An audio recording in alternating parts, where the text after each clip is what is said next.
Hello. Hey, How are we all doing? Will you yeah, be watching this live, or will be watching this in the future as a possible highlight? This is the second attempt at starting a kind of world building style series thing for our channel. Although format changed up a little bit differently this time. Now I have my editor for the World Anvil, Raf, is with me. editor and junior world builder. Editor, junior world builder. Okay. So Slowly adding titles on. yeah, just Esquire. Why not? Throw it in there. So we're kicking this off with probably something that's quite relevant to both the game and everything we've been going into so far. We're obviously using World Anvil, which we're affiliated with, which is super cool. But we're starting it off with the Regents of Hell, the Cosmology of Hell within our setting, which is super cool. So we're going to kick into that a little bit. We're going to talk probably first and foremost about the cosmology of the world, as it stands, how the different planes of existence go, and how they interact with each other. And then we're going to go into what the 7 regions looks specifically like. What's a Cirrus like? What makes it different to like the 9 levels of hell in like standard setting? So, 1 second. I had my pages and notes for the Cirrus, and that just completely ran away on me.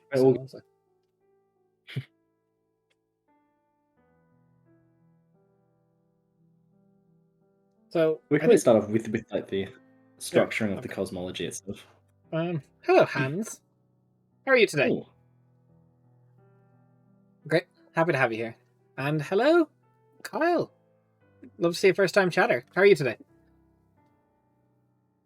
Raf, you know the wild thing, since it's just you and me here? You can say hello in the voice. You don't have to type it. I'm not used to this. You have unlimited power to interact with chat. That is a part of this world building series, so we can obviously. I know, it's weird. In our more weekly stream games on Monday, it's a little bit less, but today and on our Wednesday streams, we can just vibe and chat. Like there's so I can thank people for like raids and stuff as well. That's look, crazy. we can both do it. Oh my god. Wow. Unlimited power. You never so before seen. So we're going to start with the cosmology. So we'll view that a little bit. Oh, there. Yeah. Didn't want to. Which is quite different from the standard, planar structure of most D&D settings. It is a little bit different. It is a little bit different. 1 second. It is showing me the opening the edited, not world. So, Hans, you had COVID. Oof, I've had it twice. I don't want it a third time. Yeah, had it once. Just don't want it a second time. Yeah, but still fresh in my mind. Our cosmology, the cosmology of Quenthos as a whole, as I've discussed at length with Raf before, we have 9 planets. Although I don't really know if you can call one of them a planet, as it is so much just shattering and spattering of rocks. Look, it once was a planet. You know that much. As someone who was once much bigger, I also was once a planet. So, closest to the sun to furthest from the sun, in order, we have the 7 Regents of Hell, the planet Osiris. Then we have the Tower of the Abyss, which was once a planet, is now a spattering of rocks. It is shattered and held together by pure chaos and hatred that the demons so hold. Zarkorved, which sometimes does get in close, and that would be our equivalent to something like a blood war. There isn't like the river Styx that kind of boards the two of them. And planets are shatterings of rock. You're not wrong, Hans. Yeah, that is accurate. Look, it's the best way to put it. But yeah, so that's the Tower of the Abyss. Although I am looking to change the Tower of the Abyss and just remove it. But for like readability, for people to understand where demons come from and all, that's there for that. Then we have the encroaching Shadowlands, Ivorillion, which was once a beautiful, prosperous planet until its own moon crashed into it, I believe is the reasoning for that, Raf, is it not? Yes, it is the reasoning. There is more, although I don't know how much you want to talk about that. Well, we'll talk about that on the Ivorillion stream. Well, there definitely has to be an Ivorillion stream. But yeah, basically a planet. Absolutely. It's a planet's own moon crashed into it and absorbed all the energy of the planet, and the creatures that actually will be part of that. We are making and designing a specific race that will eventually go on our Patreon, which is pretty cool. But there's other stuff that will come along before that. But it's basically beings of pure negative energy. Basically equivalent to the negative energy plane and stuff. Similar. Then we have the prime material, the mortal world, which also consists of the elemental planes bordering around it, and the world below. We have Quinthus. After that, we have the land of sleepless dreams, where everyone who goes at night, answering that philosophical question of where do we go when we sleep. We know that. Zarthel. Why are you asking? After that, we have the land of fairies, our equivalent to the Feywild, Vitrisian. The land of angels, Rabosa. The great machine, Principle. And the shifting storms of chaos, Karsethor. Today, specifically, we're focusing on Osiris. 7 regions and what the 7 regions break down and actually look like. So, I don't know if it's fortunately or unfortunately for me, but I have a player at my table, and a guest here with me right now, Raf, who is almost an expert in my devils at this stage. Yes, has been a warlock many times, has been a tiefling many times, I think interacted with a lot of the devils. Honestly, I think I've experienced 3-4 devils at this stage. I've seen a few, and I've seen some of the worst. You've seen some of the best and the worst. I don't know how I've seen some of the best and the worst. Actually, how would you categorize best versus worst devil? Is the best devil the one who does the worst, or is the worst devil the one who does the best? The worst for a devil and the worst devil, you know? The worst for a patron and the best for a devil. Yeah, exactly. I think that's the best way to put it. The worst I have as a patron, and the best I have as a patron. So, 7 regions of Osiris. You have had the great encounter to experience a fair few of them. The first one, it's broken down. The regions are kind of the way the planet is formed up. So the first region we have that is probably the least. These are numbered in tier of import of how they affect and on the Council of Regions, the respect that they are given. So first thing we have of each of the archdevils that rule over them. Yeah, exactly. Hello, Edwin. How you doing? Oh, hello. How's your day going? Nice to see you first time chat. Yeah. Good to see you. So, to its side like a necromantic. Yeah, I like that. There's a lot of like necromantic ability for the negative energy plane. There's a lot of stuff on that. Yeah, there's a lot of ideas for the negative energy, which the necromantic connection is something that's interesting, which we'll go into once we reach that stream. But yeah, there's a lot of potential cool ideas that we've had for it. So, to break down regions, you've got the ice plains after ocean, you've got the swamps, you've got the fire mountains, so volcanoes. You've got the Pandemonium. Oh god, how do I spell Pandemonium? First try. First try. Except I didn't capitalize the P. Look at me.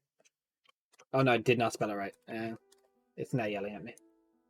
Oh. Nope, we're good. Then you have the deserts, and then you have the jungle. Which, breaking these down bit by bit. What each... Oh, it is yelling at me. Hey, Grammarly's great. Yeah, exactly. You know, it is my word. We can spell it how we want. If I capitalize every other word. Normal, you know? Yeah. Pandemonium, I'm just worried about Poe getting out. Bit of a Kung Fu Panda reference. So, yeah, we've got the 7 regions, and these are like the breakdown of what the planet of Osiris looks like. This gives you an idea of what the overall planet structure is. Yeah. It's covered by a lot of ocean, and then the polar caps are where one of the regions resides. The swamps take up most of... There's not an awful lot of grasslands, but there's a lot of swampland. After that, you've got the mountains, which I only feel is fitting that any hell... The mountains are all volcanoes. It just makes sense to me. Of course. It just makes sense. The more fire, the better, yeah. Exactly. Then you've got Pandemonium, which is very similar to your actual realm of Pandemonium. It is probably the most chaotic of all the regions. It is an area where... Because in our thing, obviously devils are lawful creatures. That is like a matter of fact, like in sort of like how you work your cosmology. Devils, for me as well, I abide by the devils are lawful. But that doesn't mean the planet they abide in is lawful. This is the planet they were given when the cosmology started. So even within their own areas, they have agents and regions of chaos that they have to try and control. Which is why we have Pandemonium here. Then we have the desert, which covers most of it. All the sort of any open grasslands that would have once been have unfortunately fallen to desertification. And although you would, by the breakdown, believe that the jungle is one of the areas. The jungle, specifically the 7th Regent of Hell, the most powerful regent, is one of 3 moons of the planet. The jungle moon for the Lord of the Regents. So what are these areas called? Which I do have. Which I'm actually curious, Des, in terms of like the geography of Osiris, is it very much like I guess like Earth-like type of terrain, like in terms of very normal, or is it a very almost alien looking? In terms of that, just in terms of understanding the picture of it. So the planet as itself, as a whole, would be more like, I don't want to say a mockery of like an Earth-style situation, but it would have like almost similar, like, because they are lawful people. They have civilizations, they have cities. They don't have countries. They have the regions, which is like unified in law.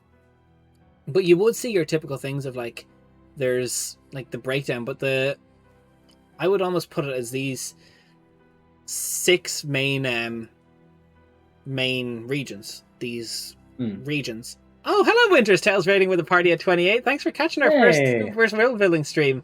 Thank you so much. I'm gonna put the chat in the command because I know it's what we do, but I was watching you earlier and you're world building.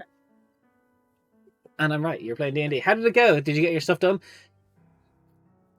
Did you achieve enough that you wished? Yeah, we just started. This is a great time. I'm really happy to have you here. Time to catch us. For a little bit of people who are starting in, we used to do a World Building stream like a year ago or so. We kind of fell off. Now we're bringing it back with a new format with myself and Raph, the editor for the World Anvil. We also use World Anvil, which is pretty cool. And we are affiliated as well. We are affiliated. It's kind of cool. Hey, Crimson Rock. Give us that in. But yeah, we're talking about the 7 Regents of Hell and what that means in our cosmology. So we're talking a little bit about we went briefly over what the actual cosmology of our setting looks like, all 9 planets, just a quick rundown of what each is. And now we're talking specifically what each of the regions looks like. So we're going through, we're getting what each area is called. So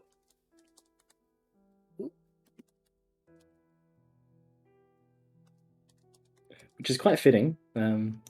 Look, considering in our main game we have someone very much connected to, well, actually more than one person very much connected to the Hells. So yeah, we have a few people connected to the Hells. So there's a lot to go on in it.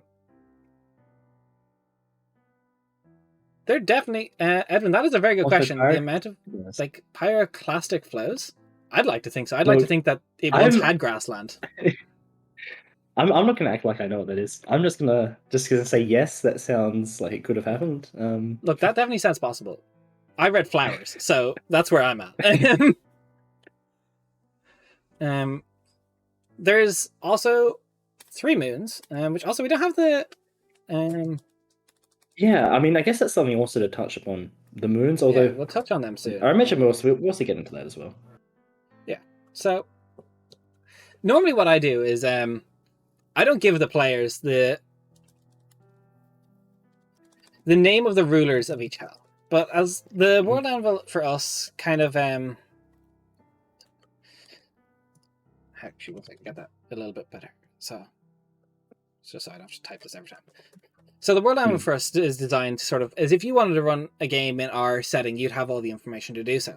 So within this, I'm going to put in the names of these rulers of the hell, although if ever you decided to run a game in Quentos, I would just say don't let your players know this, because based on the way it's meant to run is that name of a devil gives you somewhat power over that devil, or ways to make bargains. There's an awful lot of like that typical, like, you know the name, you hold power over both gods and devils. So this will change in Cosmology, because currently in Quentos we're playing through the past, because our setting is of Quentos, the planet, has 2 halves, Durapidon and Quentos. They're the 2 sides of this planet, and we've played a lot in Durapidon, and now we went over to Quentos, and rather than me giving all my players a couple 100 to 1,000 years of lore, we're playing through it, bit by bit, seeing all the major events that unfolded. Yeah, slowly building the world up to the stage where they're both in the same time period as each other. So, the title for this area is what you would give your players: Lord of the Tempest. Tempest. For pyroclastic foe, think of an avalanche made of chaotic mixture of rock fragments, gas, and ash. Yeah, that's canon. Okay, yeah. Edwin, congratulations. I made it to canon. So yeah, you have contributed to the Worldbuilding stream. Thank you. Exactly. So, the Lord of the Tempest, in future years, eventually the Ashen Lord will overthrow the ruler of the 6th level, overthrows it all. But currently, an archdevil by the name of Ulmarin is the leader and ruler of the ocean level of hell. Which also, for breaking down what the ocean level is, we've talked about this. This is actually what Valfira was associated with, I believe. Yes, it was. Valfira and Zeracross were both associated to that. Valfira is Raf's old character from the first Quenthian Journey game. That was set kind of 450 years after humanity was very populated in the setting. Played a tiefling. And Kriove is kind of similar to as a region. There is a world building tag on Twitch. I did not know that. And and hey, Kate. Hey, Kate. I can definitely try and fix that and fix the tags. But I didn't know there was a world building tag. I did not know either. You know what? If the next few Wednesdays, that would be. We will, but very useful. Bye, AJ. So, train of thought. So yes, the ocean level of hell, specifically, Ulmarin currently shunts a lot of his duties as hello, Eraser. Shunts a lot of his duties as a regent of hell. Currently, that archdevil is very much so worrying and focusing on building as much of a trove of wealth. Hello, Daria. What's up, nerd? Hey.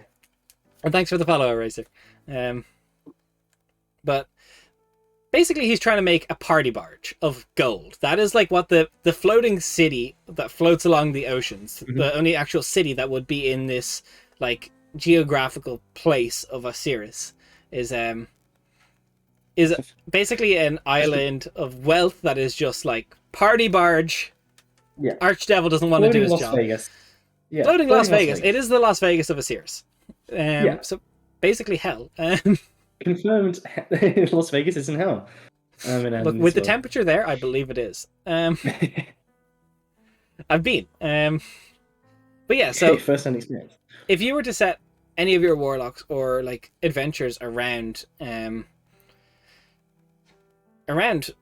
or Kriove, you would try and do pacts and such that would be like normally in exchange for wealth. Most of the people that would reach out to the Lord of the Tempest are people who want money or power or status. It's very much so like these self-absorbed materialistic pacts. That is like the big part of it. Yeah. Based out of ambition. Yeah, exactly. And personal gain. Yeah. I believe Valfira's parents. Can you go into a little bit about what that pact they made was? Yes. Yeah, can you recall your backstory from a character from a year ago on the spot for me without looking it up? Absolutely, Des. I will pull it up flawlessly. If you just bear with me in a second. No, it was one second. I'm almost there. Where is it?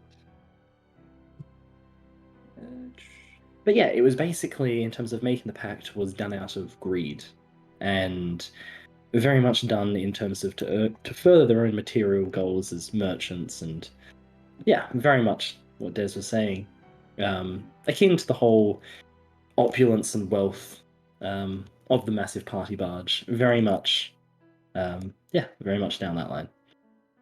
I think Dario would very much so appreciate it if I got us an opulence emote. Just the opulence. But that is part of that backstory. I remember how you're part of that backstory until you betrayed me, kid. Never forget. Oh, that is actually right. Instead of vicious mockery, salty comments. That's just that's just the League of Legends version, isn't it? I was gonna say, is it League of Legends emote? Spicy remark. But yeah, so that is the general vibe that you would get from that level of hell. Now, if I set that up right. Next, we have the Iceland. It is the Frozen Lord. I know I'm very original. The Frozen Lord. Currently, that is a Gauss. He is very much so a probably of the militaristic style leaders. I love that you got your emotes there wrong, Raf. Just for some reason they didn't pick up right.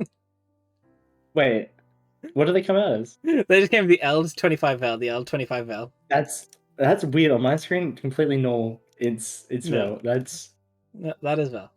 I don't like this. Twitch is lying to me. Twitch is lying. Look. Wait Anyway. 1 second. I think I can do this. I'll have to figure out how to do it. We can. 1 second. I'm doing this just to shade your app. Oh yeah. As has to be done. Was Raf right? Was Twitch lying? Just a quick 1 minute poll. Was Twitch lying to Raf? No. I will print screen this and put it up in the Discord just for everyone to see my truth. Did he get the emotes wrong or no? Yes. Find out next time. Find out next stream. Twitch may have been lying to you, Raf. But yeah, so the Frozen Lord is a Gauss. Again, don't give the players the names of these devils if you decide to run a game like this, because that's just how we run it. But which is also just very much in the world itself. There is not much common knowledge on the Hells for most people. No, but it's even more so on the names of the leaders. Like they would refer to as the Frozen Lord. As I was saying, there's 2 major militaristic leaders of Hell right now, and I will very quickly put it in the next one because currently that is the Action Lord as well. Those 2 are quite often at odds, quite often feuding against each other because both of them seek to rise up the hierarchy. Sorry, Raph, the Twitch was lying to you. That's what the poll says. Come on, everyone. You betrayed me. Yes, so the 2 militaristic leaders. The Ashen Lord is specifically because the Lord of that is a good time to bring is the Lord of the Burning Lord. Is even more on the nose. Even more on the nose. Even more on the nose. Look, Cade, you're right. Hell is cringe. Hell is cringe, and it's even cringy to have something taken from you by one of the archdevils. You know, imagine giving something up in a bargain as a mage. Yeah, that's why the superior warlock pact is with an old god. No shade. No shade thrown. No shade. I like that. I like boiling conversation. That's good. Let's fill out these other lords, and then we can talk about them bit by bit. So we have the Decaying Lord, which is one that we actually saw in our last episode. I'm planning on getting a clip of it up soon. Then we have the Pandemonium, the Lord of Disintegration. And then the Ruler is Lord of the Thicket. Where am I going? Half of these are...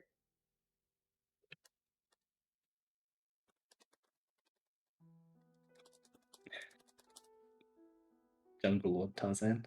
Yeah, Tarzan, that is it. No, it's George of the Jungle. Yeah. George of the Hell Jungle. Does he have a tail, though? Curious George. Did he have a tail? Mandela effect time. Yes. Does Curious George have a tail? Look it up. Yeah, sorry, I'm just going to be out of this stream for a little while. But yeah. I'm pretty sure he doesn't. No, he does not. He doesn't. I always thought he did. What the fuck? Okay, it's not like one of the Mandela effects. But yeah, so those are the lords by their titles. The titles themselves are not specific to the archdevil that rules over the area. It is specific to the region. So, for example, in the future, the Ashen Lord does manage to progress to be the Lord of the Regents, which sits on the Jungle Moon, which he will change. That devil will become the Lord of the Thicket.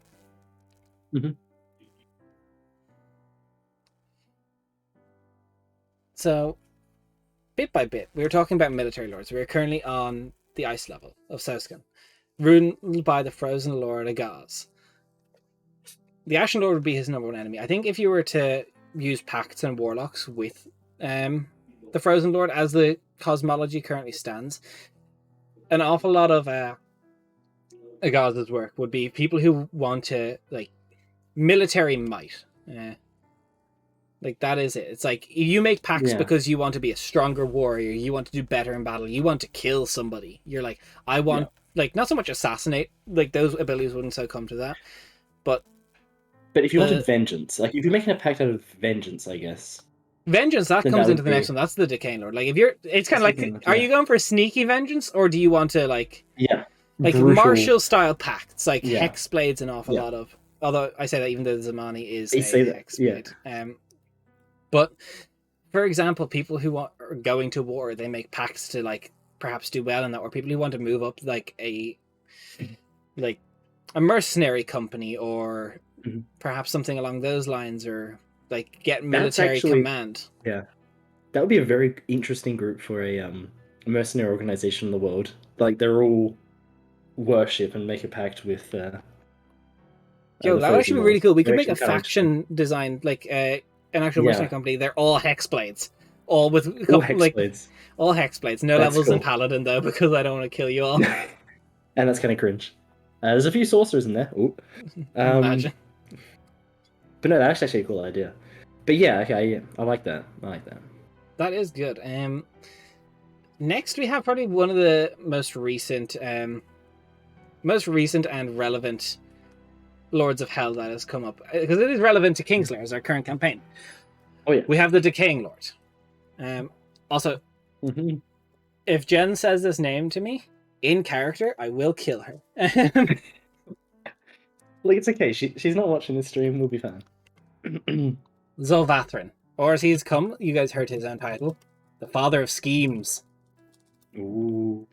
This is of all the archdevils within Osiris, this is the sneaky one. This is the one who is working towards more behind the scenes things. He wants to progress through the regions, but he is no military commander like the Ashen Lord. Like the Ashen Lord or the Frozen Lord.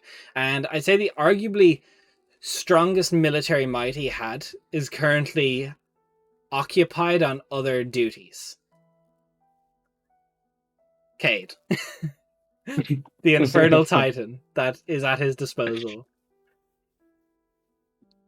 Well, we don't know a single thing about that. We don't know a single thing. No, not about that. Just full stop. But the Decaying Lord, the Lord of schemes and plots. Yes, he is, and controlling things through a web of deceit and everything. Yeah, he came up in the last thing. He's not even like a large, like, you think of someone like the Ashen Lord, who's like, he is a big devil, like Baelor sized, ready to impose. Scary dude. The Father of Schemes, the Decaying Lord Zolvathrin, is shorter. He's shorter than the Ashen Lord, like just humanoid size. Very magically charged. That's where he gets an awful lot of his abilities from. Is he is an arcanist. He is like the magics that he has discovered through his schemes and plots and deals he has made, even so far as causing actual gods to sign pacts with him for certain things that he has made possible. Father of Schemes, for example. Yeah, exactly. For a daughter. The Decaying Lord has become a very interesting one. Hello, Octavius. Hey, good to have you. How are you doing? So are we talking about just the lords, or are we still talking about the levels at the moment in terms of the regions? But let's talk. We'll go back to Southern a little bit for second Regent. Octavius, this is our world building stream. We're bringing this back. Yeah. We're talking about the 7 Regents of Hell in our cosmology. This is one of the 9 planets that was within our cosmology. It is ruled by 7 archdevils, and we're going over what each of their domains and that devil is like. I'm melting too. Well, fitting hell in that case. Yeah, it's fitting that you're watching us talk about the hells, because it's warm. Except the ice level. That's not warm. And that's what we're going to talk about. What that area is the cities within the ice level of hell, which actually I have been waiting for this the entire time. I want so desperately for Merkestiel, AJ's character, to meet the Decaying Lord or something, just so I can throw off, because he's like a glacier style tiefling by look, but he knows nothing of his lineage. Like he's like, I don't care about it, like of like the cosmology stuff. And in that sense, I just want the Decaying Lord to turn around and go, if you aren't just a prime example of Soskin engineering, like just like this, like Daria as a pack to always win in CS:GO. That I would say that's going to be under the military might. I'd say that'd be under the military might. Yeah. Let's talk ice level. If you're just grabbing a P19 rushing B, then definitely Ashenwood. That the P19 rush B, Ashenlord. Mach 10 rush B, Soskin, Frozen Lord.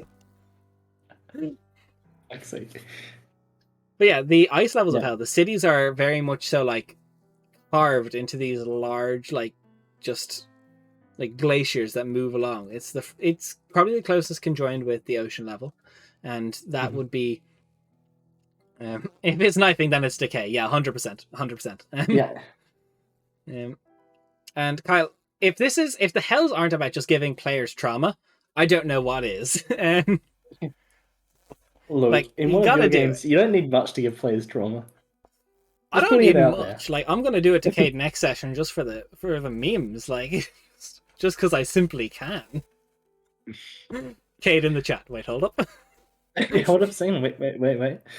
Could you repeat that real quick? But yeah, so that's how we've got the ice level. It's gonna be there's our gamer.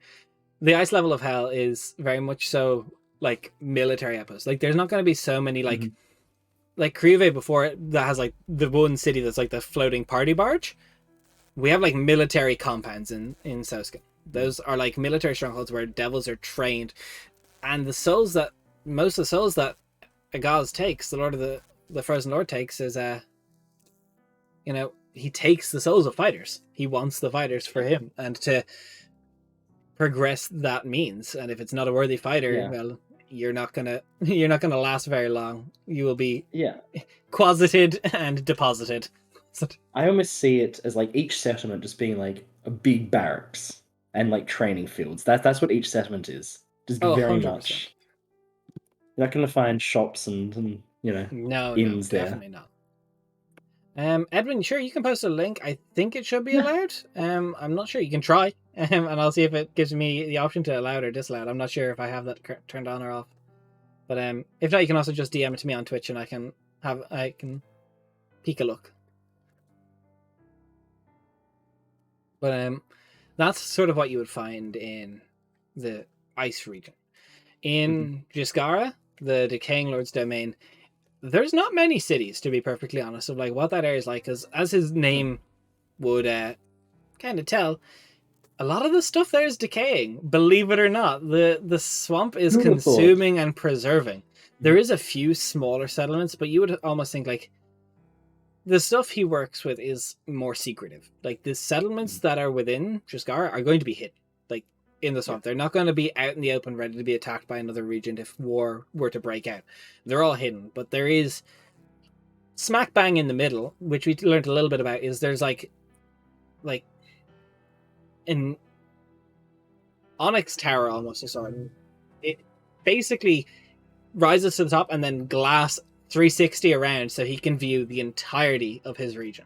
Because eyes are a really big part of his domain. That's what he actually took from Zamani. He, replaced her eyes with some of his own eyes. Which just like, he still has his 2 eyes. But he gave eyes to Zamani. Does this dude just straight up have a collection of eyes in a jar somewhere? Like, look, he's just my Cursteel, you know? Just like the same amount of eyes. Just, I think eyes. He just has like a Skittles jar just with eyes. Just takes like a handful of... That's why when Zamani's, he thought they weren't working, he pulls out an eye, he just goes, toss, next eye. Takes him out of the like light bulbs. Screws him back in. How many Decaying Lords does it take to change a light bulb? That's the real question. At least one. At least one. Father of schemes. What are the devils like that serve under the Decaying Lord in his Region of Hell? Like, is there like an archetype that you can sort of categorize them under? Or? That's an interesting one. So, Edwin, you said maybe the desert should have features similar to Travaza. Get crater that has been burning for over 70 years, also referred to as the Door to Hell or Gates of Hell. I really like that. I really like that. I'm gonna grab this link. I'm gonna open it in another tab and see what this looks like. No, that actually looks spot on. Especially just the Ashen Lord as well, just for his whole intimidation. Oh yeah, that I definitely think there's like that would just be like a common like when you talk like legendary and regional effects. Obviously, all of these archdevils I imagine have regional effects. When they take over like ruling these lands, they would get the regional effects, and I really like that. I'm going to save that because that is a really, really good. I'm going to just put that link in here. Oh, no, that's not the link. I imagine the Decaying Lord, like the swamps would stink. There would be a smell there. So yes, stinky devils. Yeah, that's the thing. Is it's not a. It's a lot of stank down there, but let's just put that in there because I really like. That's a really good suggestion. Thank you. Hans, imagine if I just give googly eyes. My warlock is like, I want this cool pact with the devil that like took my eyes, and I'm like, I got you, fam. Googly eyes. Imagine. Zamani with googly eyes just changes her entire character. So to answer your question though, Raph, we saw an example of what the Decaying Lord has at his disposal in the most recent session. We had combat. We had an angel that it was sent to just kill you all, and the Decaying Lord sent devils to help you guys. You saw specifically, despite what some people may think. Despite what some people may think, he has access to many devils. Like all these Lord of the Regents, any of them can summon any type of devil. There's not like an inability, although some would prefer some over others more. But if we talk abilities, like anyone within the regions can get devils of specific types. But as for let's I'll set up a poll. We can put a quick 3-minute poll. We should make this polling Wednesdays instead of Worldbuilding Wednesdays.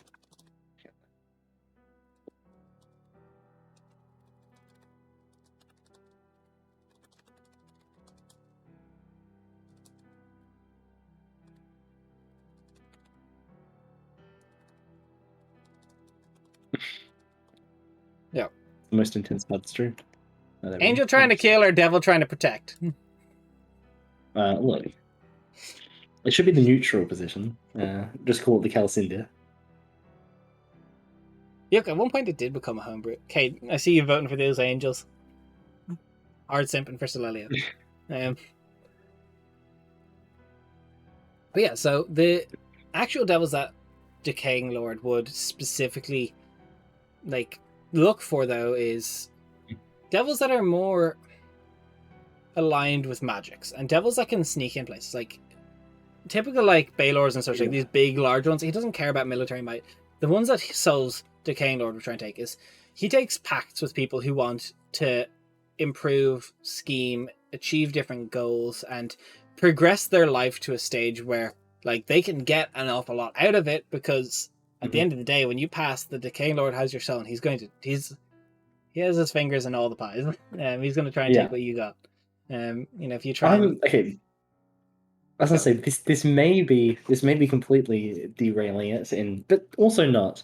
I'm really curious though, what the relationship, or at least is there a sense of mutual respect between the Decaying Lord and Xerxes, considering a similar attitude towards secrets and finding out information and holding that information. It's and Xerxes being a tiefling as well. Like we don't know his lineage. We don't know Xerxes. It's a curious connection. It's a curious, minor god of secrets in the world who is a tiefling. Yeah, a tiefling ascended.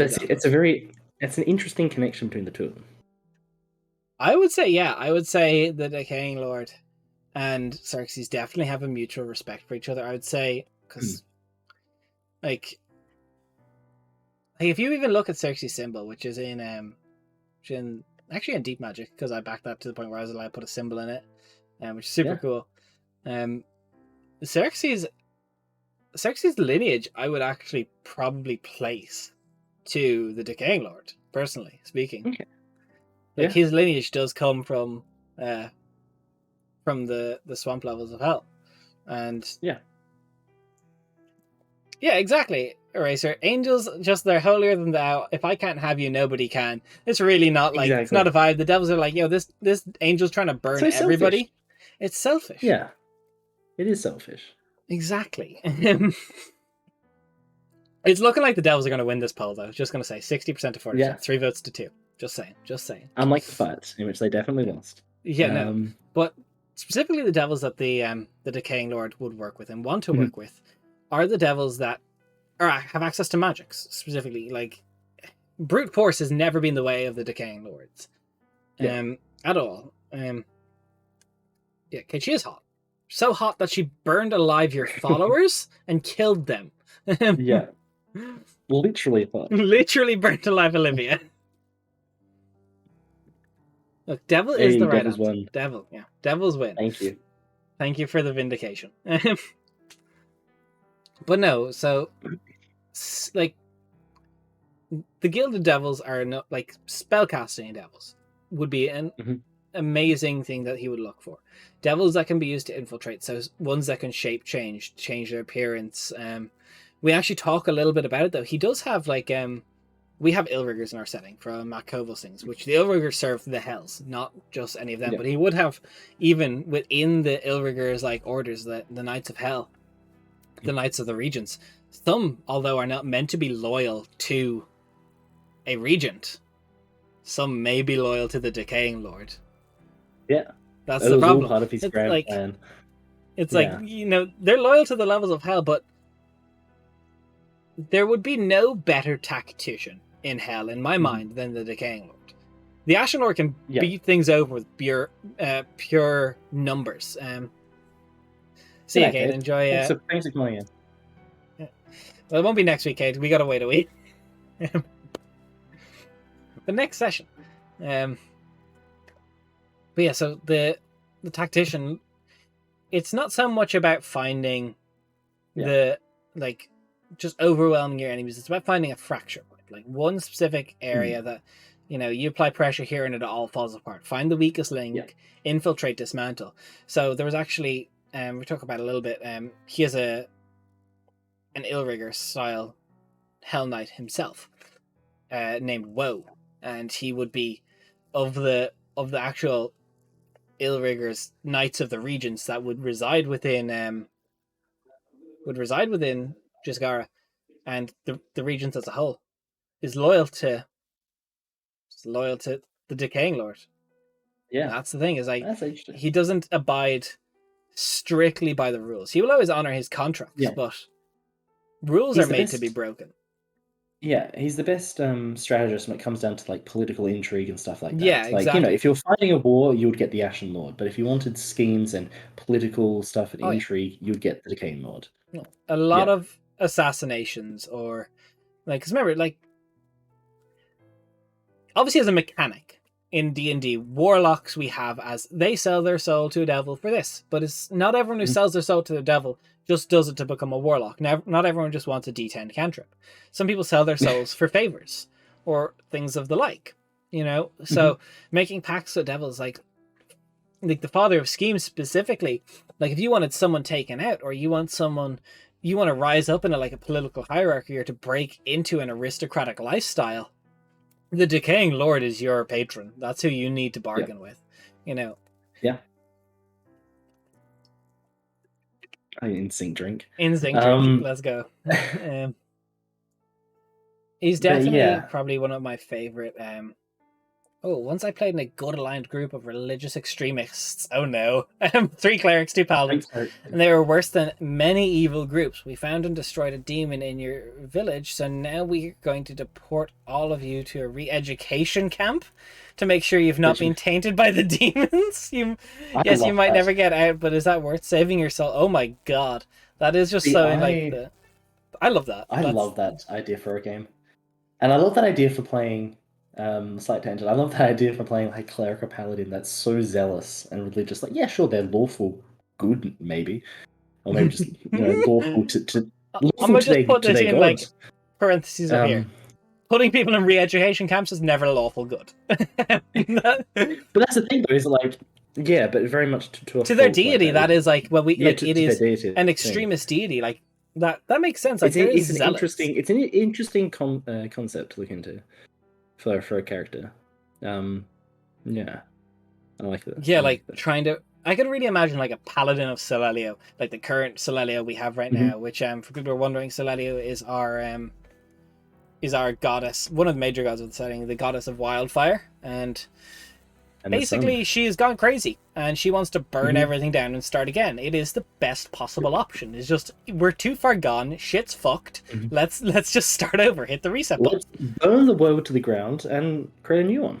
Yeah, but doing so to gain the power is through the oldest means possible and souls and life force. So let's put some living people atop sacrificial pyres so we can send their life essence to Solelio. Goku is not leaving you with anything this time. He's taking it all.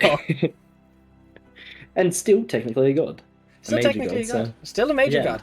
But I would love to see have a group of Solelio's followers going around to villages, rounding sacrifices up and imagine playing that sort of paladin. That evil paladin. You could go like Oath of Conquest, and it's like you go into a village and it's like you're all getting on top of this pyre.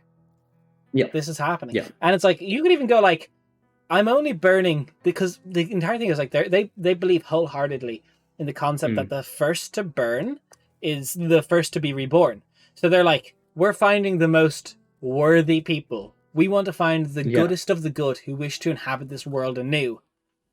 Yeah. And being like tying these people screaming and kicking and being like, stop it. You will be reborn anew. Have faith. Yeah, this is this is for your own good. Stop resisting. Pull us back onto the Hells though. Back onto the Hells for a big tangent. Too sidetracked. Speaking of fire, we have the Burning Lord, the probably of very very much so an aggressive character. We have Zal.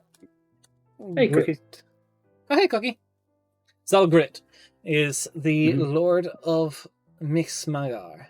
The Volcanoes is a very chaotic place. Not chaotic. Very tumultuous, I think is a better way to put it. Yeah. There's a lot of infighting. Yeah. It is, of all the regions, and the topology of the region, it's very difficult to hold. A lot of these volcanoes, so to speak, are like the cities are built into the side, and rather than they use to power their kind of thing like Mad Max style machines, they don't have aqueducts, they have lava ducts. That's cool. That is very cool. So they've got these incredible infernal machines, but that's the problem, is they're inventors, so to speak. Although you might not think industrial, very industrial, like steam, trying to power that. I know we don't when we think of volcanoes and such ourselves, we may not instantly go to creation. It's an awful lot of destruction, but it's the fire's energy. Fire can be this heat can be used to turn things into. So with the lava ducts and such, but it's there's constant work going on within that region, and I would say the Burning Lord is probably one of it's the hot seat of the regions that is constantly changing. But it's currently it's your typical pacts there would be people who want to create not just machines and such. So it's creatives in a sense, a burning passion, so to speak, artists who can't figure out their magnum opus, these bards who are I have this intense writer's block and I need to my final work, what will I be remembered by? Sacrificing my inspiration. Yeah, exactly. You guys trying to get a inspiration in a campaign. It's you sacrifice to this creature, but it's what do you want to sacrifice my immortal soul for the possibility of being immortalized in ink or in machine or in so and so. Yeah, exactly. It can be a fiery passion. Yes. Yep. And I mentioned as well, it's very much about creation. Yes, as you said. It's using and harnessing this intense element to create. Look, it sounds almost I don't want to draw it to this, but it sounds almost dwarven in that, like in a sense, like in In a terms of the sense, yeah. race. Yeah, In a sense, like I for could sure. easily see a lot of that in terms of the creation and crafting, and yeah, Also, I just love the imagery that I have in my brain of these adamantine, fully enclosed lava ducts just against all these volcanoes that are Yeah. like scattered through, and it's like all these are connected by like yeah, adamantine and like onyx and obsidian highways, just connecting these yeah. like And instead of like water mills, like lava mills, like yeah, churning it exactly. through. It's just like not letting it That's settle really or anything. cool. It's just like this like by God, you go there, you're gonna need to wear your factor 50 because you will get burnt. Des, you would not survive. I would not survive. I wouldn't survive the ice level of hell. Let's be fair. It's got a Look, shovel, you blend shovel. into the ice. I You would. you I you would. blend in, you know. Um. Also, I'm just going to talk about this as this part. If any of this stuff is interesting, anyone who's watching, our World Anvil, you can get access to by subscribing to the channel or joining our Patreon. Just a very quick, shameless plug. If you want to read this stuff, there's plenty more articles on it. Yep. Like all of our guys, this won't show up too well with the layout I have it right now, but everything in here, we've got our world codex, we've got all of our setting information, which for some reason is. Let's just bring this over a little bit so I can show what's. Oh no, that's not what I'm trying to do. Which, Des and I work hard trying to bring all this content out, try and create stuff. Yeah, so make you've it got as all interesting the as possible. kingdoms, you've got all your deities and religions, you've got your major gods, you've got your minor gods, you've got your saints, and it's updated pretty regularly. We're currently did a big push for all of our factions to get more of them out, which I believe most of them should be out, although more are to come. We got a fair few in there. Just a moment to talk about it. Let's go push this back. But yeah, that's what Mixmagar would be like, and Zalgrit is an inventor, a passionate inventor for what they wish to see come to be. It's all about the progress. So I would say if you're looking for like stories or stuff to go around him, you could almost go like, if you wanted to specifically run a game and have it be like Mixmagar, Zalgrit, the Burning Lord is our enemy. Like as a BBG, if you wanted to use that being as a BBG, I would put the best thing is they've crafted a doomsday machine. Yeah. Yeah. Like something like that. I almost imagine though that the cities inside the volcanoes that there would be quite at least aesthetically pleasing. Oh, very. Due to the emphasis on craft and creation and artists and everything. Like, despite the hellish terrain, probably the most hellish out of, well, all the regions of hell, probably the cities that would look the most pleasant, despite being built into volcanoes.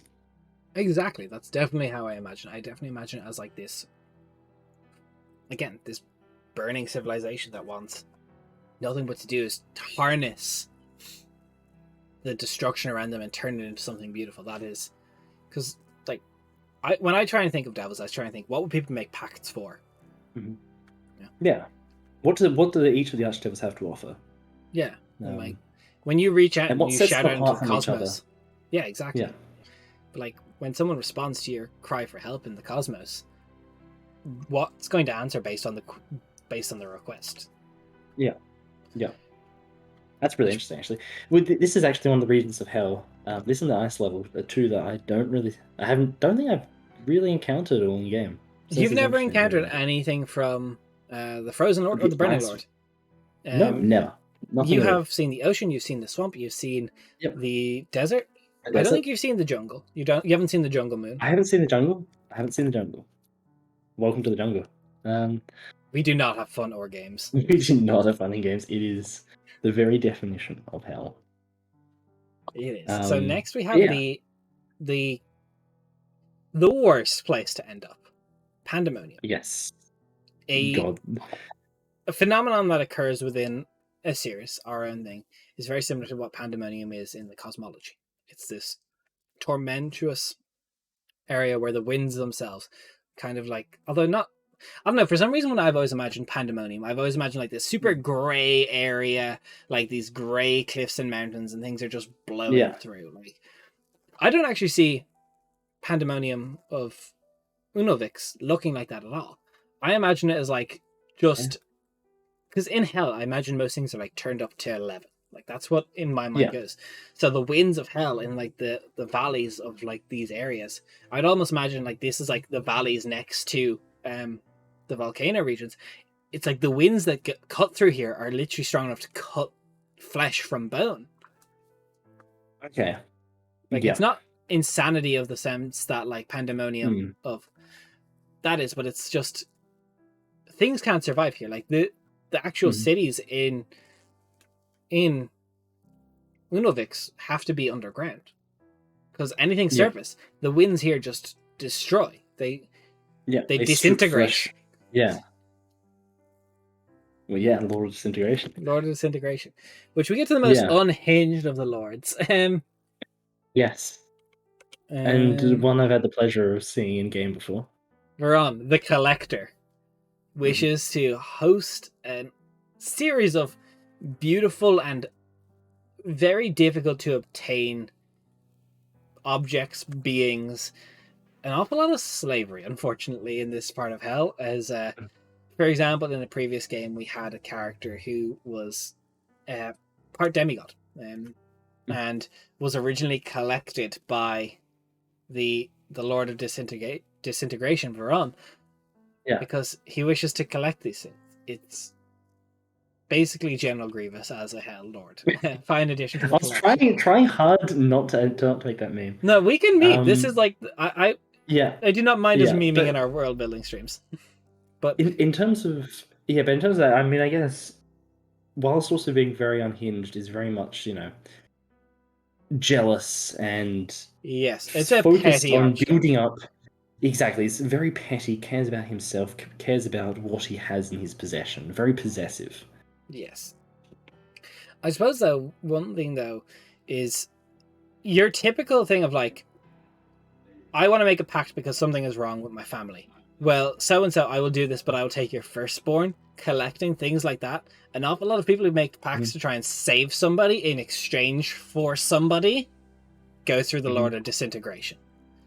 Like, when it comes to offering something up, I guess. Yeah.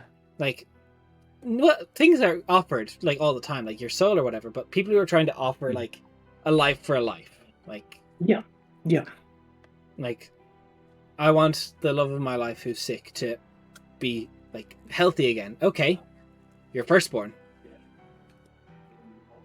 I will take. Well, that is how we have tieflings. So it's just stuff like this. Very, very similar pacts. Obviously, any devil can make any pact. Just depends on who you get on the day. Who picks up the phone. I imagine the underground cities within this level of Hell, within Unvlix, would be very hard. And very much, those above, constantly step down upon everyone beneath them. Very much structured and hierarchical. It's very hierarchical. Everyone reports. It's like an awful lot of subjugation and suffering, and like what's yours is mine because I am stronger than you. Yeah, and I'm going to take it and I'm going to claim it. Probably I know we started off by saying this, but probably the worst devil to have a pact with and the worst devil to belong to. Yeah, this in terms of era. Veron is going to fuck you up. Veron is going to straight up fuck you up. If you're ending up there when you die, you fucked up. Yeah, if you make a pact, do your best to get out of it. Next, a name that I think you've been pining after for so long. Yes, the Ashen Lord, my first true devil love. Oh, that's not right. Palmalok, the Ashen Lord, the military might. There is much to say about it. Do you want to just start by talking about the Ashen Lord and your experience? How to start? The Ashen Lord, where to start? Very much, in some aspects, the more quintessential, stereotypical archdevil. Big, imposing, legions of, hellish warriors at his command, hell knights. Very much that stereotypical devil that, you cross with me, I will show you why you don't do that. I'm going to be not subtle at all, very direct. I mean, for an example, my the warlock that I had that had a pact with him, went against, wasn't even like went against, but was slightly hesitant and too slow to fulfill some of his commands. So, being a Hexblade, he basically, in the real world, took his Hexblade and shoved it through his chest in the middle of the. Actually, it happened twice. 2 times when he disobeyed it. But the most memorable time, it just, in the middle of the night, just talking with people, just the blades straight through. Very heavy-handed in his approach. Very heavy-handed. And even dealing with him, he's of so much power, being the second highest archdevil, that That's a very important thing. he We're does. talking. This is in order of power. Like, Yep. And there is a big difference between the way he deals. The Decaying Lord, as we've seen, if you watch the games, directly talks to Zamani, whereas with the Ashen Lord, you don't get to talk directly. I had a mediator. I had a supervisor. God, what was the name of the supervisor? Supervisor. Fuck, I've got it somewhere. If you give me a moment. I want to say it begins with R. It does. It does begin with an R. One second. Ralveth. That was it. Ralveth. But yeah, even at one stage, I asked to speak to the Ashen Lord, to Ralveth, and basically it was just told to, who the hell do you think you are? Check your fucking privilege. It's just... Yeah, pretty much. You're insignificant. I don't care. Stay in line. You're nothing to me. You will, and no one will, first of all. Nobody will speak to the Ashen Lord unless you've either managed to do something on his military conquest that's taken a region, taken something. Yeah. Or you impress him. You fucked up beyond belief and you're about to die. For example, the future Lord of the Tempest. Because in the conquest, that will be the Ashen Lords, the Tomalok's rule up to be the Lord of the Thicket, which he destroyed the Lord of the Tempest. He destroyed Ulmaron and put his former worshipper, Archetypes, as Lord of the Tempest, who specifically overturned in the other side of the world, overthrew and started a rebellion, assassinated all the other heirs to the throne as he was a bastard, and he was like, I will take this. Which is a great example of why would you make a pact with the Ashen Lord? You want to overthrow, you want to overcome, you want to dismantle, you want to burn, you want to raise something to the ground. Yeah. You want to show your might. The Ashen Lord is who you want to look to. Yeah. If you want to be directly, if you want to have that overt might, that overt power. Archetypes from your experience and what you experienced. I don't know where to begin. Archetypes. That's going back to the other side of the world, as we explained. Archetypes being the bastard of. I can't remember what was the name of the kingdom actually. I'm drawing a complete blank. Grandmaster. The bastard son. Essentially, him and his other bastard siblings of the king murdered and plotted and assassinated and did great atrocities in order to rise and overthrow the current family. Executing them all, killing them all, and in a bloody coup, took over as the new ruling family. And Archetypes, I mean, in terms of how it was after that, I think that's something. He was a different person after it. It was any means necessary. Any means necessary. Rise, he would take it. It's funny because it didn't even start you talk Archetypes as the future ruler of the First Lord of Hell. He'll be such a different ruler because at the start it was him and his 3 siblings were all bastards of the king, and it's that's okay. Their mother and them were taken care of because the king of Grandmaster loved the mother but never married her. But when she passed away, the tiefling offspring were just these I'm not taking responsibility for the bastards. So the estate that they had, everything was taken from them. Arceus had to fend for all his siblings, and got very much so dark. And I think we saw a very, very beautiful moment. Beautiful moment of what a warning from the Ashen Lord looks like in extent of what Arceus did. There was what was its name?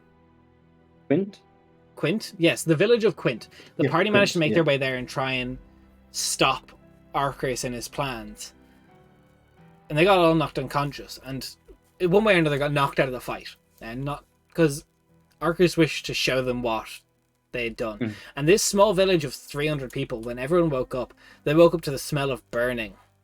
And they went out to the fields of this little farming village, and all 300 people were pinned up on crucifixes with elaborate spines going through it. And as Raph's character Pyre at the time tried to actually take someone off one of these crucifixes, realized whatever the spines were woven into their spines, so literally pulled their, basically degloved a person, deboned a person off.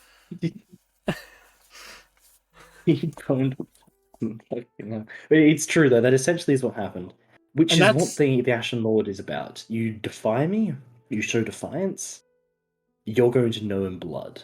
Yeah, pay the blood price is very much the Ashen Lord, which is like we're talking a lot about the Ashen Lord, but that's also because the Ashen Lord is very much probably the most important of all of the Archdevils. Yeah, and because his rise currently is rising reshaped.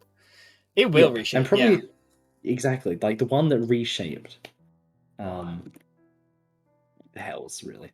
Yeah, it's just the intimidation factor, I think, is what the Ashen Lord comes down to. It's like there is no subtlety. The Ashen Lord has the subtlety of a hand grenade. It's like, but he doesn't need to have subtlety. That's the thing. He's the Ashen Lord.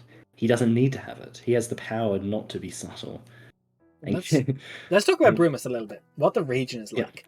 This is probably where you'd find the most bar Mixmagar, the volcanoes. This is where you'd find the largest cities, as he has the land mass for it. He has the area to defend. He has very much so what you would like droughted area. These cities all sit on like oases. Is the plural of oases? Oases? I think it's oases. Someone correct us if we're wrong. If you know. Because I've never had to pluralize oasis before. Yeah, the few oases. Maybe it's just oasis. Maybe it is. The band, not the thing of water. But I think very much so, like, the gas craters as well, now that we've thought about that, was a great recommendation. They would definitely set up around those. Like, because those are, like, anything. Because, like, it's a desert, so any form of resource is better than no form of resource. Because otherwise, what do you do? Like, it's not Tatooine. There's no moisture farmers. But that's the thing, is that I almost imagine Brumus to be like the cities that are there to be the focal point, I guess, for the closest thing that Osiris would have for trade. Yes, and very in terms much of trading so. cities, trading hubs. It would be the closest thing it has to it. There's a certain level of security in Brumus. When you go to the cities there, you follow the laws. Because I definitely think, like, you've played Fallout New Vegas, I assume. Like, what's the clan that copies the Romans that crucifies people? What are they called? Caesar's Legion. The Legion, yeah, exactly. Yeah, so, like, Caesar's Legion. That would be very similar to how the police devils work within Brumus. It's like, if you fuck up, you're getting crucified. Like if you break the law in Brumus, guess what? You're out in that desert going to cook in the sun. Because remember, at the end of the day, Sirius is the closest planet to the sun. Like, it'd damn be hot. It damn be hot. I was like, you will be crucified and left out there to rot. Yeah. So you have a certain level of security and like knowledge that I'm probably going to be okay if I'm in a city in Brumus. There's not going to be an open brawl in the streets. As long as I don't fuck up. As long as I don't fuck up, as long as I'm respectful, and so long as I'm... That's a very important one. So long as I'm respectful. There is police brutality in Brumus if you're not. Exactly. And there is a lot of... I mean, I imagine the more, senior devils under the Ashen Lord's command would demand respect. Completely. It's like, For if them, you see them they've walking down earned the it street, serving. walk to the side, Yeah. step to the side, and give a bow. It's like this, like, fly up, get the fuck out of their way, because Yeah. if they're going somewhere with a purpose. Yeah. I'm curious, actually, in terms of, we discussed it a bit with Pandemonium, but how, like, in terms of slavery, how common is it within the other regions? Oh, like it's Brumus? accepted within all of the series. It is considered part of a pact. If you like, they wouldn't have slavery in the sense of you're not born into slavery, but if you sold yourself for something, you got it, or you betrayed a contract. I suppose that's a big thing for the devils. A contract breaker of a devil. That's fucked. You will be quasited and deposited. You are a slave. Yeah. That's my You're new the favorite lowest saying of the for a series. Quasited and deposited is just. I hate that. Equality and deposit. Yeah. But no, slavery, like, they would not, like, any individual devil within hell has the means to rise to greatness. That would be something that all of them believe. But you do it within the terms and law we set. We are not chaos, we are not demons. This is not the broken towers. This is the regions. Mhm. We do this right, and you will rise far. You do this wrong, you'll be enslaved for eternity. Yeah. Yeah. Like, that's how Which I is imagine. still just goes back to what we were saying, like, they are still incredibly lawful. Yeah. And But it's like, if you keep to the laws, then... keep the laws, you'll be okay. But if you start a brawl out in the street, you can expect the full force of Brumus, of Skara, of Suskin. Like, shit's gonna fall down on you. If you disrupt the order of law, that's where you're gonna start getting into trouble, and that's where things start to get bad. And honestly, I think it's very interesting, like, seeing that extreme. Yeah. Cookie, you should not take your chances. That is the correct thing to do. If you ever find Not in yourself any levels of hell. in any of the 7 regions of Osiris, just go where you're going with purpose. Don't look people in the eyes. Say please and thank you when someone opens the door. Thank your bus drivers, and you'll be okay. And avoid Pandemonium. And avoid Pandemonium if you don't want the flesh rended from your skin by the sky. Good advice. It is good advice for anybody. If you don't want your flesh rended from your skin, just don't go to Pandemonium. If you don't want yourself to be degloved, as Des To be would say. degloved, that's oh, it's awful. It's awful. But that's... I could talk at length about Brumus. It's probably one of the regions, of the 7 regions, that I had probably the most prepared for. I'm curious if you have questions about it. Yeah. Like, I think you've, like, over the years, being so interwoven, literally for a character you had for, like between two characters, between a few characters, I think all in all, you've spent a year in some regard, or if not over, being associated with the Ashen Lord. Yeah. Do you have questions about that? I mean, I'm trying to think. So I have asked a lot of questions before. But like, how does the Ashen Lord, I'm curious, in terms of between archdevils and stuff, how does the Ashen Lord act?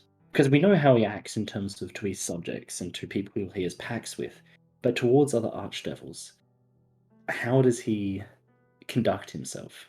So we had a very, very brief moment. That's a very good question, first of all. But we had a very brief moment where we looked at stuff like that in regards to archdevil interaction in the last session. It was very briefly mentioned that there is a summit of the regions. Summit of the Regents, not summit of regions. But the Decaying Lord was there, and he was like, "Why did I wear a suit to the fucking to the summit?" It's like a large round table. It would all take place on the Jungle Moon in Dragor, where the Lord of the Thicket would summon them to summon the Council of the Regents.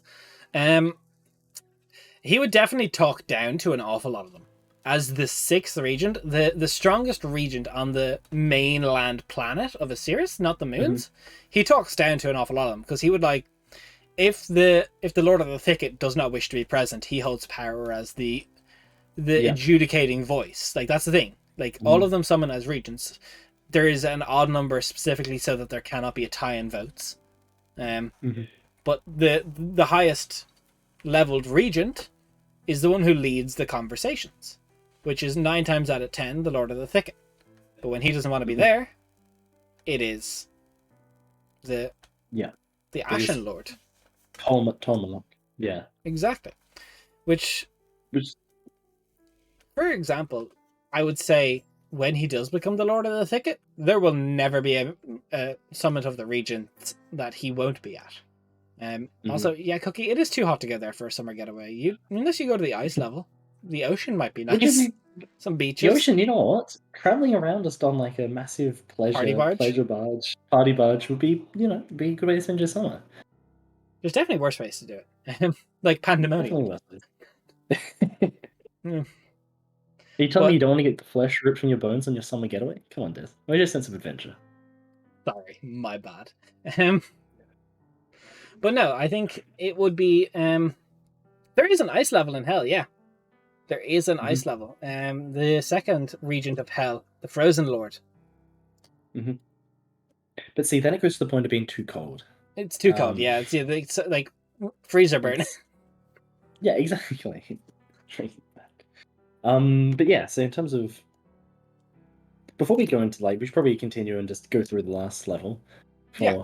So, the last Regent of Hell, number 7. Yes. Dragor, ruled by the Lord of the Thicket, which will eventually someday be Tolmalok, but that day is not here yet. For now, it is... Oh, that's not where I'm at. There we are. Ilmothus. And he would be, as right now... In the future, he'll be dead. But right now, he's a lazy lord. That's the number one thing that the Ashen Lord hated and wished to take over because of. Has he been the the first Lord of Hell from the very start, or was there from its conception? Yes. Yeah. Edwin. So I if you say when Hell freezes over, that's where you go. You go to Souskin. When Hell freezes over, there's literally the frozen part of Hell. It's like shut the fuck up, go to Hell. There's a special place in the ice part of Hell just for people who say that. Exactly. But yeah, I imagine there's a sense of complacency. There is. It's like at this stage, the Ilmothus is basically like, I am the Lord of the Regions. For example, the Illriggers' hold, the Knights of Hell's hold, is on Dragor. They're like his first and foremost, as the one who judges what's best for Osiris. He's the one who sends them out first and foremost, unless they wish to go on their own journeys. And it's like, well, while Dragor is my domain, all of your domains are part and kind my domain. He would visit them. He's very much so self-import.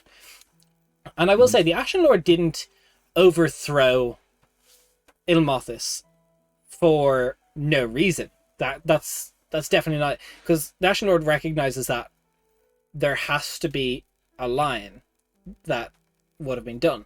So I don't think the definite way the Ashen Lord would have gone about it would... How would I say? Okay, this is getting really into deep lore. With Arceus, he forced Ilmothus into an uncompletable contract. To the point where Tolmalok could go, you do not honor your deals, you cannot reside over the regions.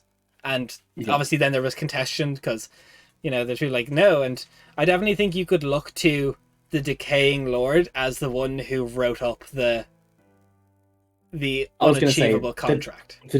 The Decaying Lord would have 100% been on the side of the Ashen Lord. Oh, the Decaying Lord is always on the winning side. That is the thing. Exactly. But also the side which stands to shake things up the most, so he can sneak up at the same time while everyone else is distracted. He's basically if Littlefinger wasn't written like trash at the end of Game of Thrones. Littlefinger was a devil. But yeah. So basically, that's how the war would have started. Arceus, whose soul was already moot and such, and plenty of interlocking such with there is that'll imagine Lord of Defrosting. That'd be such a bad name. Look, Hell is just a microwave, okay?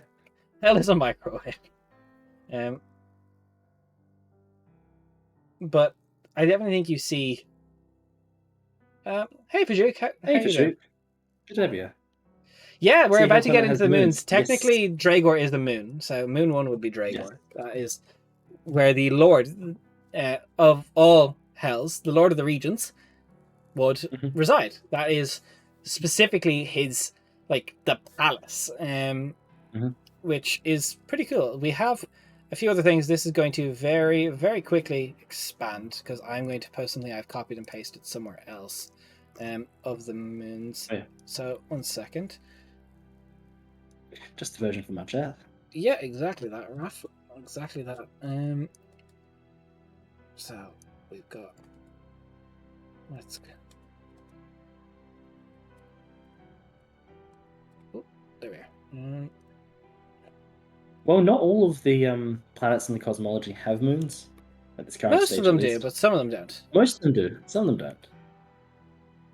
So we'll start. I think. Do you think we've talked enough about each regent to go into the to the moons? Do you want to talk a little bit more about Drago first? I mean, I Because that's suppose kind of talk the about Drago, segue. given because we haven't really talked about that. So yeah, segue into it. So Drago itself, as the crown jewel for the main Lord of the Hells, it's not going to have cities straight up. There is like the large keep. There is like the charred alabaster keep. And what moon are you thinking? What's the purpose of the next moon, Edwin? Um, let me just pull this up. I don't have it really like you do. What? Are you trying to find your notes? I'm trying to find my notes. Quick note check. Yeah, exactly. But yeah, sorry.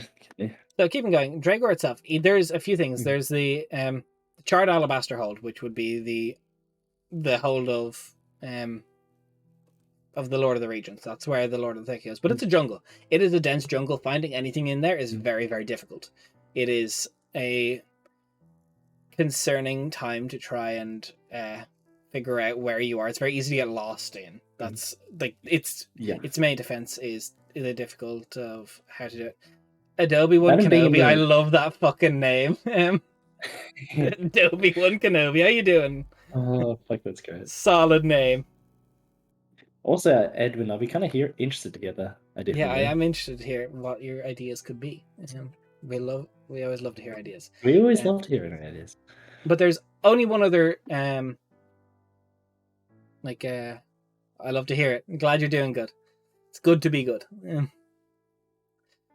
But the only other hold on actually, I'm very curious. If you have a cool name for what you think a hold for the Knights of Hell, yeah.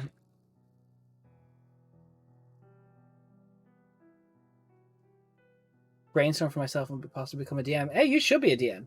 You should be a DM. Everyone should be a DM. Edwin, I'm going to take some minor demon lord who cater for some of the races that have a radically different concept of what hell would be. That's a really good idea. I'm going to save it for the Abyss level. That's a cool idea. I'll flesh that out in the Abyss level. Write that down. Which is interesting, actually. Like, we haven't, in any of the games, we've never really gone too far into demons. Yeah. No, we've never gone. No. We have. You are incorrect. You are incorrect. Lord Ral.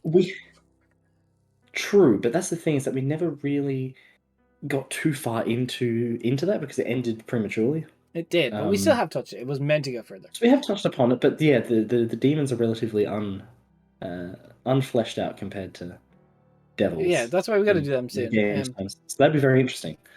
Adobe One Kenobi, playing for 6 years, haven't once touched the Dungeon Master tables. I started by being a DM. You can do it. If I can do it, I'm dumbass stupid. You can do it too. But I really like the idea of there's two holds on Dragor. There's only two things. There's the Lord of the Thicket doesn't care for civilization, doesn't care for other people's things. It's just, as you said, he's complacent. That is the main thing. He has his power, and that's it. Like he is the supreme ruler of hell, and that is all he cares about. Exactly, and that's just what it is, and that's what the eventual downfall is. And then you have the Illrigger hold, whatever. Again, people have ideas for what a hold for, like, name a keep for an order of Hell Knights. Yeah, exactly. We'll open that up to the floor. Any ideas? Frisair of the defrost.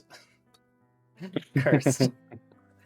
But yeah, I really like the idea of it being like that. And I imagine Dragor as a concept. I know Tomalok will eventually become the Lord of the Thicket, but I imagine that moon looks drastically different after Tomalok's ascension to the Lord of the Regents. I imagine an Yes, awful lot of it has been logged and military I camps was have going been to say set up.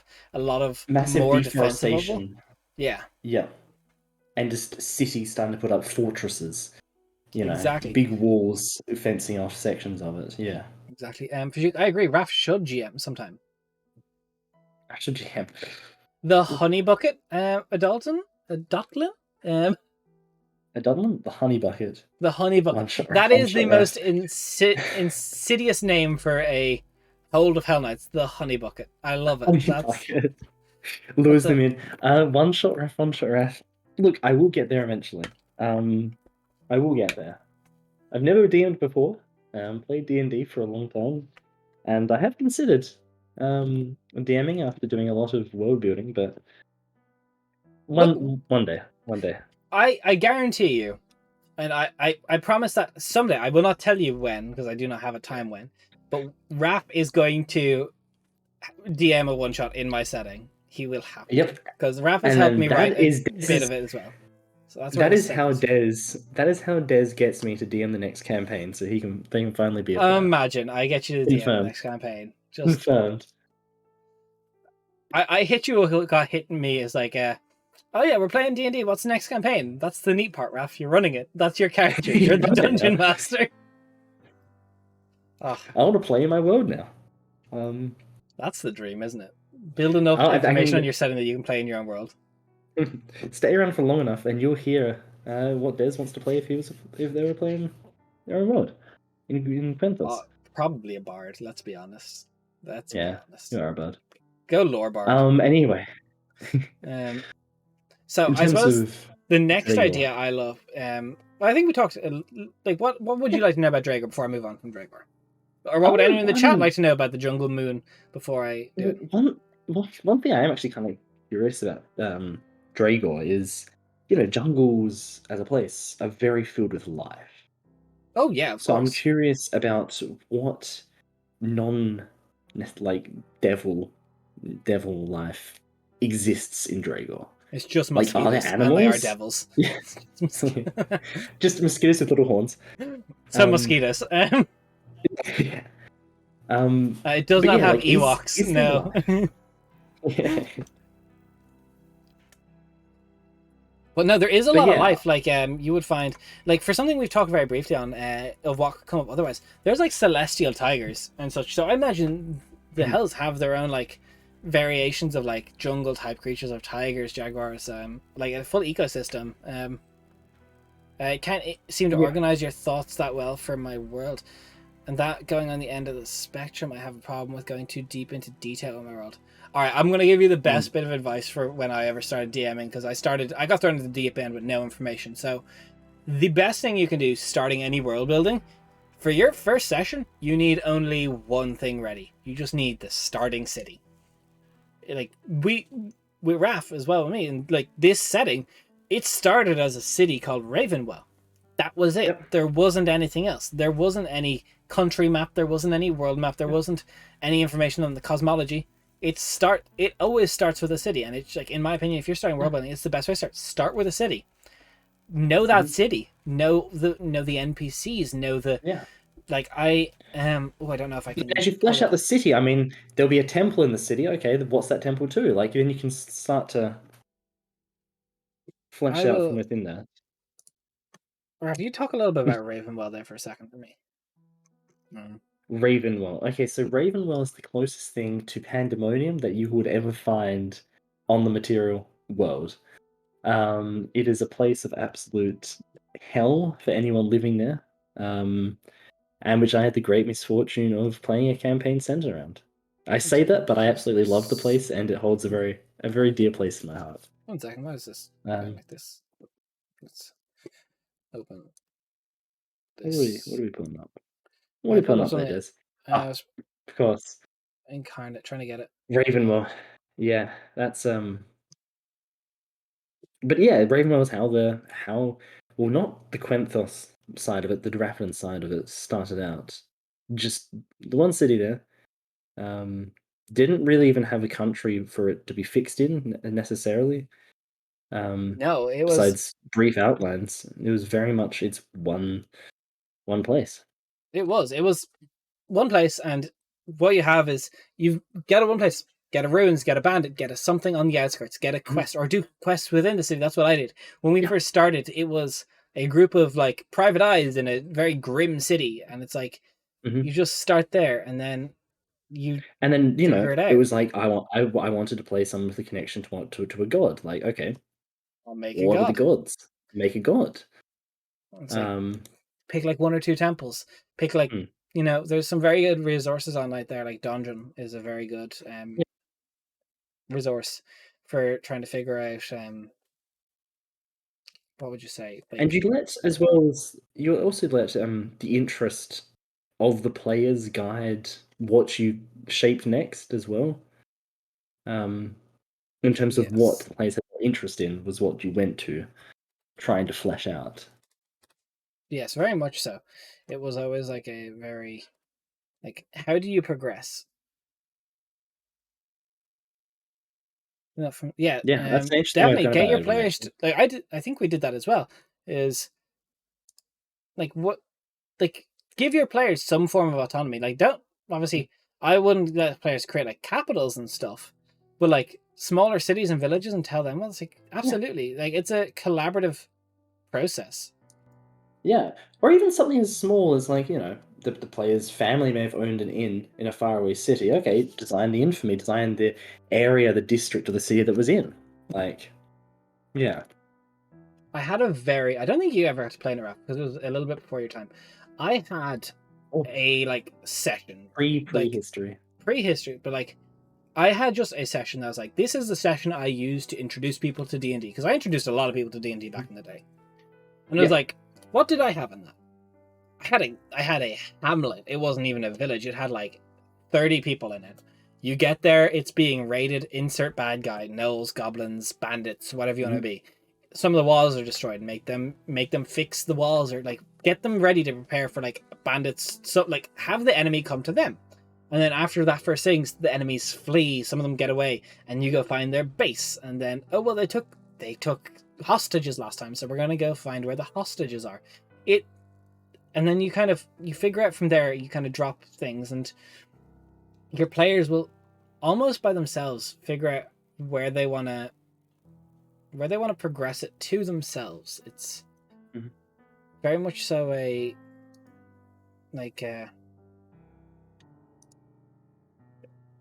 very interesting method of exploration, like just kind of putting the train tracks down in front of yourself at all times.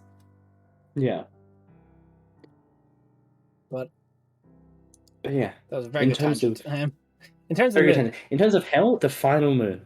so we've got first moon. We've only talked about one moon. We've three total. Oh The yeah. next I thing feel I like we can talk about think that the one. best aspect of hell is bureaucracy. I Mhm. think every soul, because like all these archdevils, and even like remember, minor devils can make pacts as well. That's the thing. It's like every devil in theory can Mhm. make pacts, collect souls, give certain forms of power. Like you can make a pact with an imp for a smaller thing. That's Mhm. how they do it. Everything's done via contracts. So where do you go? Who owns your soul, and why, and how, and what do you owe? Like when the Lord of Passing, not the Lord of Passing, like the goddess of Passing brings you to the hells. Where do you go? And I don't have a name Yeah. for it yet, but I like the idea that there is just a processing center as one of Yeah. the moons. It's like you go there, it's just Yeah. bureaucracy. It's like a couple imps behind a desk being like, Yeah. name, number. Yeah, I should start small with said city because I have a pretty grandiose idea of mysteriously industrialized city formed by layers of. Yeah, I just want to start small, but I'm a tad bit detail oriented. I sympathize with you so much, Adobe and Kenobi. I am very detail oriented myself. I think Raph will tell you. We get to a Mhm. village or a city, and I have more NPCs fleshed out than is reasonable. Yeah. I have Half of the backstories fleshed out. people, yeah, half of the stuff you have fleshed out, we'll never touch upon. Yeah, but But you have what it there anyway, if? just in case. What if? I But what I if? sympathize, and I think there's like it's very easy to just tell you to switch off your brain and do it, but that's not realistic. It's just Mhm. like if you're going detail oriented, I would suggest don't even go city then. If what makes your brain tick is the detail, go village. Like when we started our last campaign before the Kingslayers, we had a place called Lavoca, and that was only like 100 odd people. And let me tell you, when I had enough details for those 100 odd people, like, you know, if details where you live at, don't put too many details, too many things that need detail. Like have the small village, like maybe it's only 1 or 2 taverns, maybe there's like 1 Fletcher, there's like a blacksmith who's kind of like the farrier as well, and it's like have these people, and like maybe have like 20 or 30 like really like well done out NPCs. And Raph, that's a great thing. This is a great place to expand. We're trying to build a community on our Discord where we can talk about these D&D focused things to help people bring in, like, figuring out how they want to progress this stuff. So definitely come and join us on our Discord. We can answer these questions. I think, like, we have some DMs more on our group. further conversation. Yeah, and if you want to have further conversations on world building and anything like that, then or questions at any stage, put it up there. And I think ourselves or some of the other people that we have on there we have people on there from other Twitch D&D channels as well who would be more than happy to, I'm sure, help answer questions. So it's a great place to anything else. Like Toby, that's it. I do not know what this is, Edwin. I'm gonna open it, but you best not be messing with me. Gonna mute the tab before I even open it.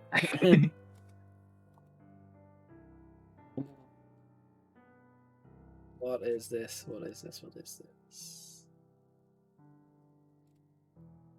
Rowan Atkinson. Okay, I know who that is.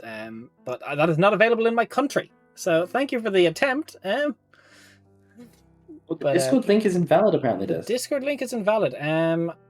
I think, Raph, can you just make an invite for the Discord? I think you should have access to do that. If not, I can figure out how to do it from my end. But just invite people. Yep, I got it. I'll just. There should be actually a Discord button down in our about section. Could you tell us if that's invalid? The Flame Wreathed Spire. That's a cool name. That's a cool potential name. Let's put that down. The Flame Wreathed Spire. Jot that down. I reckon at the end, if we've got a few ideas, then we can maybe put it into a poll.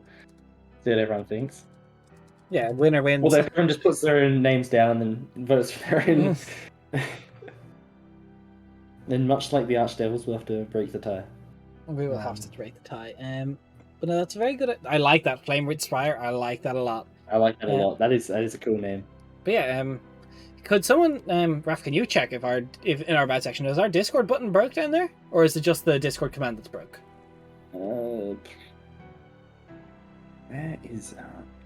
Where is our Discord now about? There is it not down there? Let me have a look. It has not expired. It's not? Yeah, it has not expired. Okay. So well, the Discord, if you go into our about, it should be there. I'll fix that command now. The Flame Bearers Keep. Okay. Let's go Flame Bearers Keep. Oh, okay. Discord button's good. Thank you.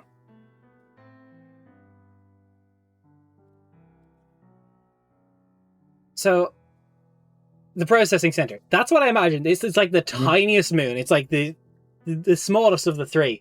And it's literally just like processing center, and then they have like 7 teleportation circles on it that are all go here. There's just there's just imps behind desks. But like it's one person at a time. You got to take a ticket. You got to wait for your name to be called to get on the teleportation circle, because that is hell for me. That and Regent. I like to think actually there's like a team of imps for each like region of hell, and there's like a teleportation circle for each region of hell. Yeah. Well, the imps can't operate the. TD Pod, thank you so much for the follow. Also, everyone who's here, if you've been liking what you're seeing so far, we'd really appreciate a follow. We're going to be doing this every Wednesday at this time, 4 p.m. GMT +1, and we're going to have our game every Monday, and it's pretty cool. It's been over 2 years since I last played in a campaign, so coming back to now being a DM, feel a great sense of maturity to the role. That being in such a sturdy routine as being a player will not be too much responsibility. Like, trust me, DMing is chaos, but it is so enjoyable. So enjoyable. But yeah, I imagine you get to the processing center, and Cookie, there is no mountain at the processing center, but there is just like stairs, like needlessly, like 50 plus like 50 plus steps. And Adobe and Kenobi, thank you so much for following. Fajuk, yeah, we're going to be doing this every Wednesday at 4 p.m. GMT. Plus one means myself and Raf, and we might have some of the players on intermittently, like AJ or such. We're gonna try and keep it relatively small right now. We're just testing the formula, but this is going very well today. I'm really enjoying it. And at the very least, at the core, it would be Des and I just having a conversation about lore and world building, given we're the ones, well, mainly Des, but then also me, who contribute to that and take part in that. But yeah, like I almost imagine it to be like, like the impossible staircase, like the Penrose stairs, where it's like an infinite looping staircase, almost just like that until you get called out. Oh my god, that's worse. Around. You take your ticket and it's just steps. That's worse. I love it. It's just steps, and it says everyone waiting in this endless bureaucratic line of being able to enter into hell. And imagine doing that. Imagine waiting there for so long, and then you just get sent to Pandemonium. Like that would just that would be so shit. Bro, the worst thing, you get to Pandemonium, you see it so bad. Trigger warning here. You just yeet yourself, and you get sent back to the line. You usually go to the steps again. You just go to the back of the line. Oh, imagine that. You stop going up the steps, you get sent to the back of the line.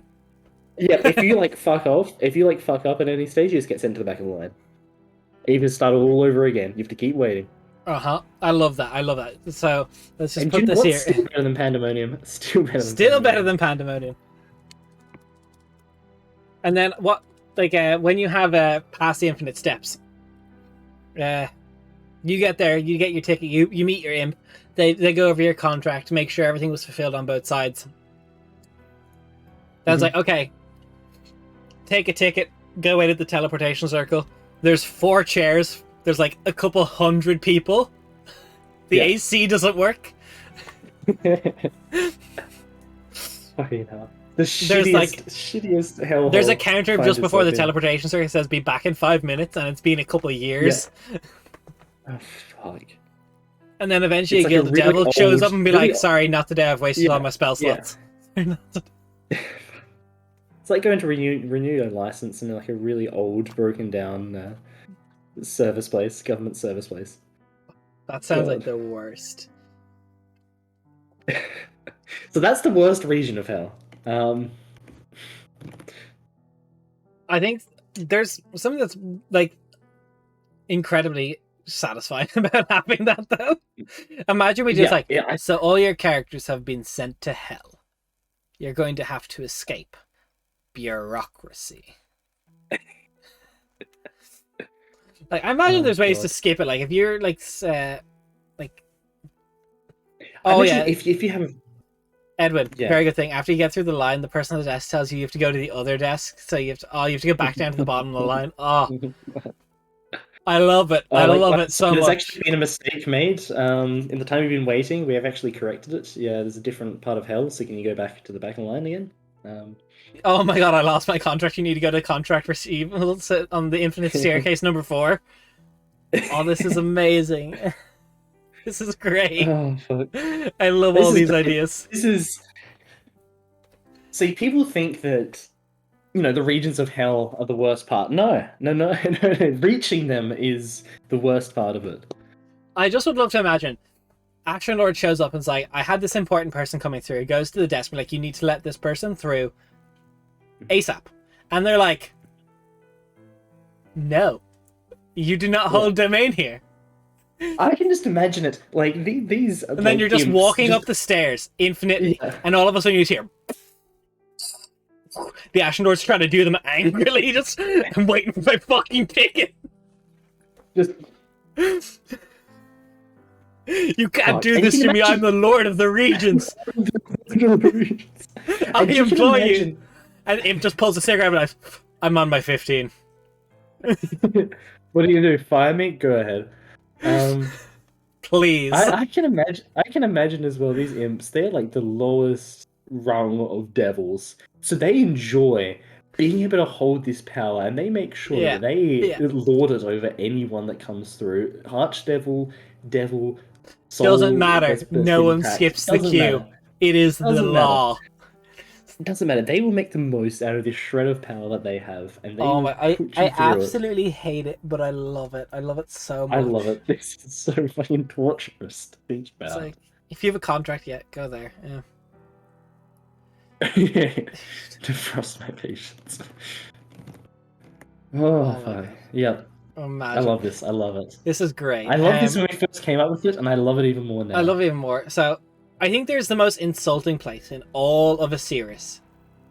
Mhm. Is the blood water, the blood moon. Mhm.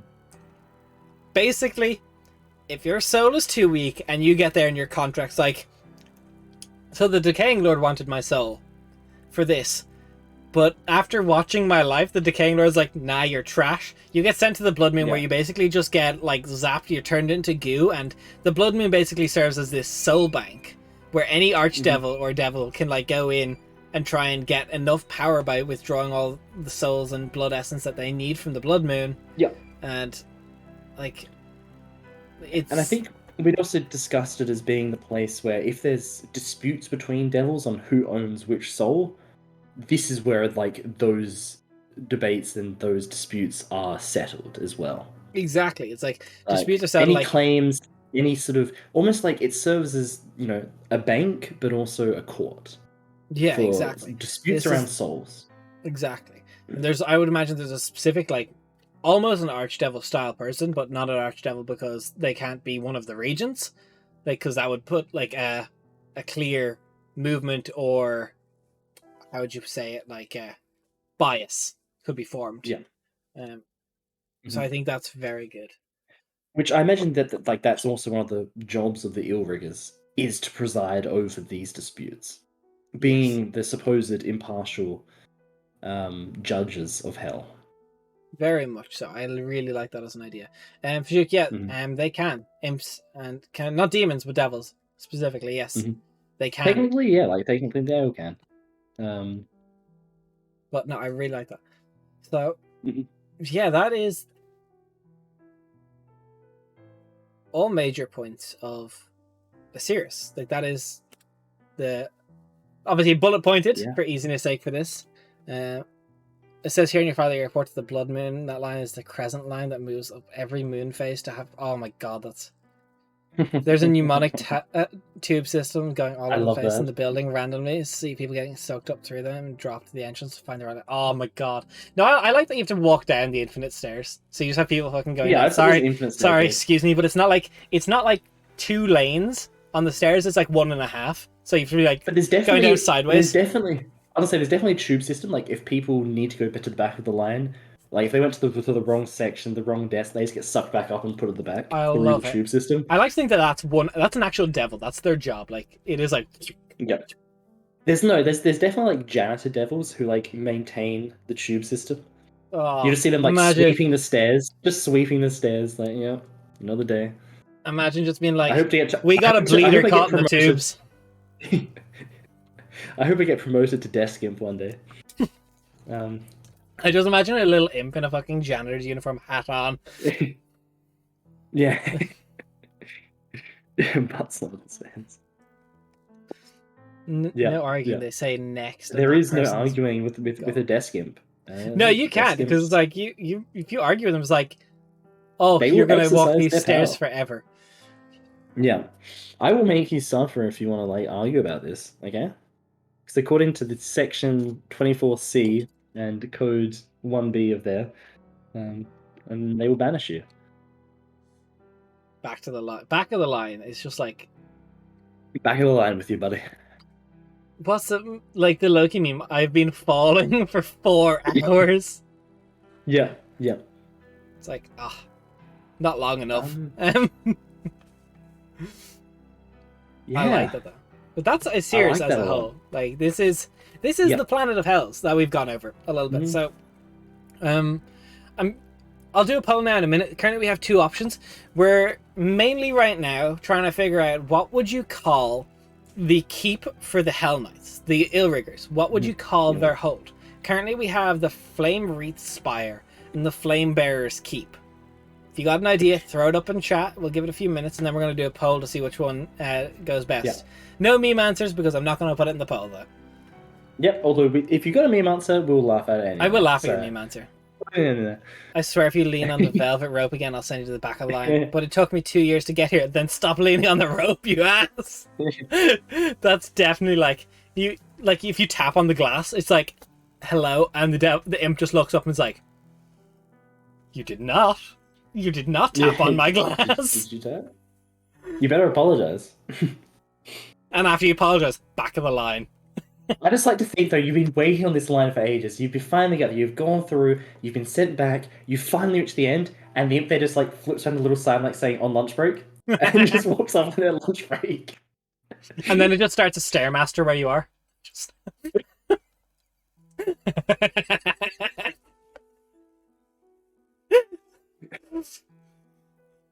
There's one thing we don't like in Hell, and it's a lack of cardio. So there's cardio everywhere. Hell is cardio. This is the worst place in Hell. This is awful. I love it. And of course, time doesn't pass there as normal. No. So it's like, oh, yeah, you're there like 2 minutes later, but it felt like ever. Yeah, it felt like an eternity, but it's just been 2 minutes. It's just like, let's go. Infinite steps. I love that. I love that. Let's go. So is there anything else that we haven't covered in a series? Oh, sure. 1 second. Infinite step task imps. Janitor imps. Yeah, there's definitely like a staff lounge that they've got as well, where they talk about like the worst people they've had for the day. The Lazy Flamer Lounge. That's a solid meme name for the Illringers. I definitely think there's like some, like the Infinite Steps is a fun meme idea, but I definitely think there's some like, you know, it's like in your contract you got the gold support package, so it's like you got the VIP fast pass. If you did a great job, and there's like more important souls. Or like if there's one, like for example, the Lord of Disintegration, if there's one thing, like one soul that he's trying to collect for such a long time now, he's gonna jump into the front of the line. He's gonna make sure it's like the gold support package, just shot right up there. So we got Daru. I don't know. That's not a meme name, is it? I don't think so. Daru Sansom. I don't think it is. No, I don't think it's a meme name. I actually kind of like it. Daru. Yeah, I like Daru actually. Daru's nice. Daru. I like it. That's different. It's not like just a series of words like... It's like the infernal name for the keep, which I kind of like. Let's add... Daru Which Hold. like... Watch this as like some 4D chess move. It's actually some big meme and it's going to win and we won't know until afterwards. Yeah. And then I'll have to change it. Yeah. Fix it in post. So, no, we're doing this for anyone there's no committee. Who's watching, and who's enjoying this, and who's in the chat, thank you also for everyone who's in the chat. Just solid vibing. And thank you for, thank you for all the questions. And thanks for all the questions. Thanks for being here with us. Memes. It's been great. Does anyone have questions about the 7 Regents of Hell? Anything you want to know more about any of the areas? Obviously, we haven't written too much down because it's kind of just a free-form conversation, just more about the flow of it. We'll definitely get this more up on the world level. The Fighters Lounge, absolute meeting in rage, setting it on as the flames. That's such a solid meme. Everything is an acronym in Hell. Only in the processing moon though. That's just only in the all acronyms. You misunderstood this acronym? Back of the line. You sneezed back of the line. You didn't cover your mouth. Back of the line. Yes, I want to play a character that's not connected to Hell, but connected to the processing center somehow. I don't care about the rest of the regions. I just want a character that's connected to that. The Citadel of the Fallen. Ooh. Ooh. That's fancy. Yeah, imagine this would make a very good idea for a rogue character. I escaped the processing center of the moon. Almost a character that was stuck there for such a long time in the processing center, kept on getting sent back, kept on going different areas, that being stuck there for such a long time, they formulated a way to escape and get sent back. Yeah, they no-clipped out of the processing center and get sent back to the private. They got sent back to Quenthos because they no-clipped. No, imagine they spend an eternity in the processing center. They get to the top of the stairs, finally gets to their turn. oh, you're not meant to be here. He calls up Zygolia. I was like, yo, you brought this person to the wrong place. Can you send them back? As like an apology. Just like this old like beard, just like on a cane at the end of it, using someone else's bones, ephemera you found from someone who died along the way and went to the back of the line as a spirit. Well, that's the worst part. You can't die in the processing center. There is no death there. Oh my god! Someone kills you, you just reform at the back of the line. Yeah, you just reform at the back. You get to the first in the queue. Someone comes up, stabs you in the back. You die, and you get sent to the back of the line. Yeah, that's the thing though, is that if you kill someone to get further up, the imps see that and like, well, you're just like causing chaos here. Sent to the back anyway, and you just get sent to the back along with the person you killed. Oh my god, I hate it. I absolutely hate it. I hate it. Someone who, yeah, you just get like a very short tiefling who tries to like convince everyone that they're actually an imp. No, you just fucking you try and gank an imp that's going past to take their badge. I like that idea, Adam. You get blown before back of the line. Yeah. Look, it could be anything. Back of the line. Yeah. You didn't say happy birthday to me when you got here, back of the line. But there's no days here. I don't care. It was my birthday last week. Back of the line. Oh, fuck, this is my favorite. I love that, Horatio. The exalted glade of the black oak. Because it's on a jungle. Ooh. The exalted. Which is interesting. That is actually really cool, because that almost puts it as like an opposite of the woad. Oh, I love that because it's just... It is. That's cool. First of all, it's on really the jungle like moon. That's got my vote. Oh, that's got my vote. Ooh, that's very impartial. I mean, there it's impartial. Look, it's got to be done. I like it. That's a very very good name. I like that one. Exalted Glade of the Black Oak. Do you reckon we've got enough now to like put up a little poll? Well, we have the Flame Reach Spire, the Flame Bearer, the Flame Bearer's Keep, Daru Hold, the Citadel of the Fallen, and the Exalted Glade. I think that's like 5 options. I think 5 options. I reckon that's good. Sure thing. Like closing down the poll in 3, 2, 1. Yeah, I'm gonna be started writing up this poll now. If you want to put a name to suggest in for this, you gotta say it now, because otherwise I'm gonna make this. Say your piece. Say your piece. You got a couple minutes, a couple seconds. Yeah, but there's a lot more to. I don't know. I always find creating characters linked to Behels is just such an interesting concept. And it's also quite interesting as well, considering Quinthos and Durapidon, as we know, are both divided. But yeah, it's still both. It's the same hell for both. Because it's just an interesting way of how it operates.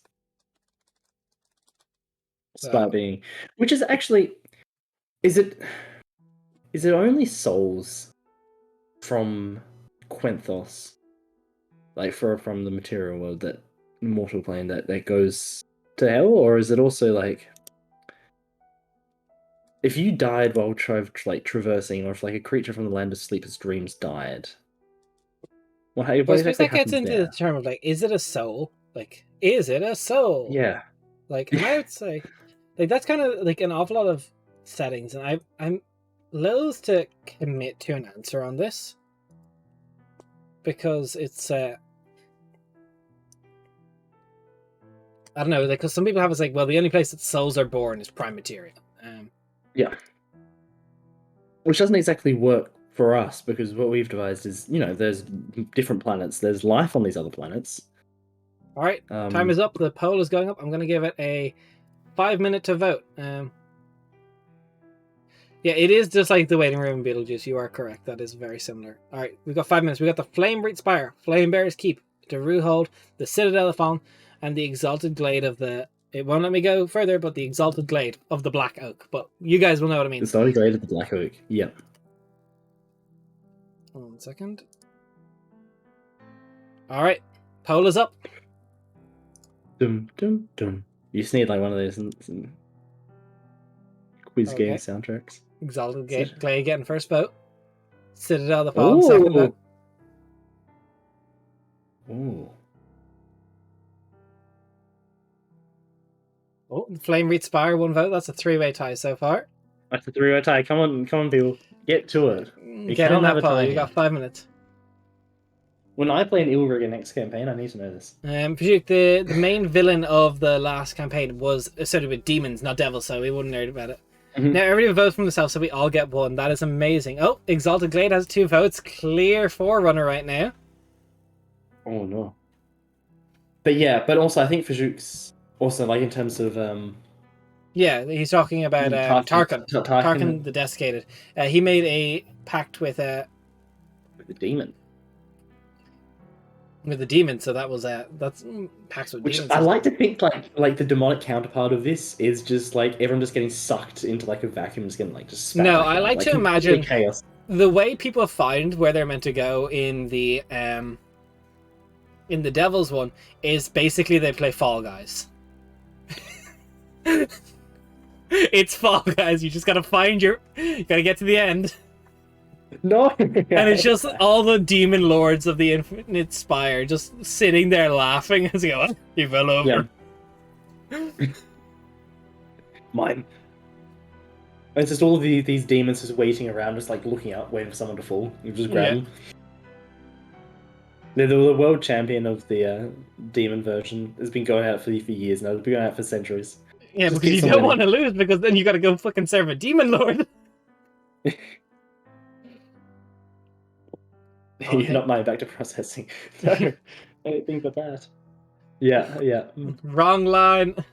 It's like there's only one line at the entrance. Yeah, but there's a couple offshoot doors. It's infinite. Yeah, but there's a few doors about 3 hours up and about 2.5 hours up.